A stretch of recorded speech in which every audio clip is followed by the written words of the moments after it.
On the night of July 10th, 1926, a summer thunderstorm rolled over the hills of northern New Jersey. A little after 5 in the evening, a bolt of lightning struck a storage building at a naval ammunition depot beside a quiet body of water called Lake Denmark. Inside that building, and in the dozens of magazines packed around it, sat several million pounds of high explosives. What happened next did not last a minute or an hour. It lasted nearly 3 days. The blasts flattened almost everything. Of roughly 200 buildings on the depot, 187 were destroyed. Live shells and burning debris rained down on the countryside for miles in every direction. 19 people were killed. The damage came to $47 million, which in today's money is close to $1 billion. Windows shattered in towns far away, and people who felt the ground heave beneath them thought, for a moment, that the world itself was ending. But here is the strange part. This was not an enemy attack. No bomb had been dropped. No shell had been fired by any foreign power. America had done this to itself at one of its own arsenals. And that arsenal, the place that shook half of New Jersey and left a scar in the earth that has never fully healed, was never shut down. It is still running today, still one of the deadliest weapons laboratories on the planet. This is the story of Picatinny Arsenal. And to understand how it got there, you have to go back to a war that had ended long before it was ever built. The story begins with a problem of gunpowder. Before the Civil War, the United States Army stored its gunpowder at scattered depots across the eastern states, and many of those sat in the South. When the war came in 1861, the Confederacy simply seized them. The lesson stung. The government decided it needed one large, secure powder depot in the North, safely away from any border, close to the great cities of the Northeast, but hidden from them. They found the spot in the hills of Morris County, New Jersey, in a narrow valley wrapped by 2 long ridges of high ground. The ridges were the whole point. If the powder ever went up, the hills were meant to shield the surrounding towns from the blast. In 1880, the government paid a local landowner named George Reiter almost $36,000 for about 1,200 acres around a small lake. They named the place after a Lenape word for the rugged peak above the old forge, a word that meant, roughly, water by the hills. They called it Picatinny. At first it was only a storehouse. Then, slowly, it became something far more dangerous. In 1891, the Army handed a piece of the land by Lake Denmark over to the Navy, which built its own ammunition depot there. In 1907, the site was renamed the Picatinny Arsenal, and it built its first powder factory. Soon it was not just storing explosives, it was inventing them. A school opened to train officers in the science of weapons.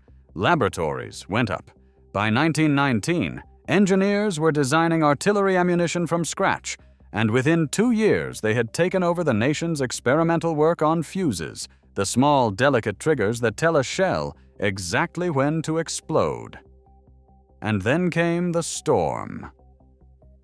On that July evening in 1926, lightning found the one target no one could afford to lose. The fire caught in a Navy magazine at Lake Denmark and spread to the mountains of ordnance stored around it. As the explosives cooked off, they hurled live shells into the sky like burning rain, and those shells fell back to earth and started new fires, which set off new explosions on and on for 2 and 3 days. The naval officer in charge, a captain named Otto Dowling, stayed and fought to contain the disaster, and was later given the Distinguished Service Cross for it.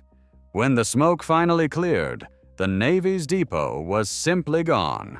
For those first hours, almost no one could get close. The rain of unexploded shells turned the whole depot into a killing ground, and rescuers had to wait and watch as the fires found one magazine after another. When it was finally over, the place that had been a working naval depot the day before looked like a battlefield that had been shelled for a week. Buildings were gone down to their foundations. Rail lines were twisted like wire. The shock had been felt in towns miles away, and word of it reached the front pages of newspapers across the country. The country was horrified. Congress launched a full investigation, and out of that investigation came a new national authority, the Armed Forces Explosives Safety Board, created to oversee how the military stored every explosive it owned. That single disaster rewrote the rules of ammunition storage across the entire United States. It even pushed the government to build a huge new depot far out west in the empty Nevada desert, so that no single lightning strike could ever cost so much again. But the ground at Lake Denmark never truly recovered. Decades later, Army engineers still believed that live, unexploded shells from that night lay buried in the soil of the neighboring land, waiting. Some of them may still be there today. And yet, the arsenal did not close. It did the opposite. It grew into the sharpest weapons mind the Army had. Between the two world wars, its chemists found better ways to store smokeless powder, improved the processing of the powerful explosive known as RDX, and even discovered an entirely new explosive of their own. When the Second World War came, Picatinny became one of the only places in the country that could manufacture munitions at real scale. It employed 18,000 people, running 3 shifts around the clock, turning out bombs and artillery shells for the war. And still it kept inventing. Its engineers designed a special delayed fuse that let low-flying bombers skip their bombs across the water and into enemy ships, and they built special bombs made to shatter dams and set oil fields ablaze. When that war ended, Picatinny only grew sharper. Through Korea and the long Cold War, it built a better bazooka, worked on radar and missiles and time fuses, and even developed nuclear artillery, including an enormous 280mm atomic cannon that the soldiers nicknamed Atomic Annie. In Vietnam, it gave American troops a whole family of 40mm grenades for launchers and helicopter gunships. Whatever the war, whatever the decade, the weapons kept coming out of these New Jersey hills. So where is the fall in a place that never fell? It is in the ground. It is in the price the land paid for a century of building the deadliest things a nation can make. For decades, the chemicals of war soaked into the soil and the water of the arsenal. In 1990, the government declared Picatinny a Superfund site, one of the most contaminated places in the country, with more than 170 separate locations inside its fences that needed to be cleaned. The little farming village that once stood at its edge, a community called Spicertown, was slowly swallowed by the arsenal's expansion. Its last houses were finally torn down in 2007. The families, the farms, the quiet roads, all of it gone, absorbed into the machine that makes the weapons. Walk the hills of Morris County today, and you will not find a ruin. You will find fences and guards and warning signs, and behind them, one of the busiest weapons laboratories on Earth.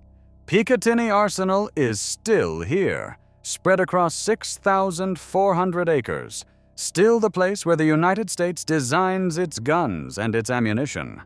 The mounting rail on nearly every modern American rifle, the metal groove that lets a soldier clip on a scope, a light or a laser, was designed here. The world now simply calls it the Picatinny Rail. The narrow valley is still wrapped by the same 2 ridges that were built to hold back the blast. Lake Denmark is quiet again, its water still, the naval depot that once stood on its shore long gone, and somewhere in the soil around it, beneath the grass and the pines, there may still lie a handful of live shells from a summer storm 100 years ago. The arsenal that survived everything, that outlasted the wars and the disasters and the towns that grew up around it, is still there in the hills, still working, still making the weapons. It never fell. It only left its mark in the ground, where it will stay for a very long time to come.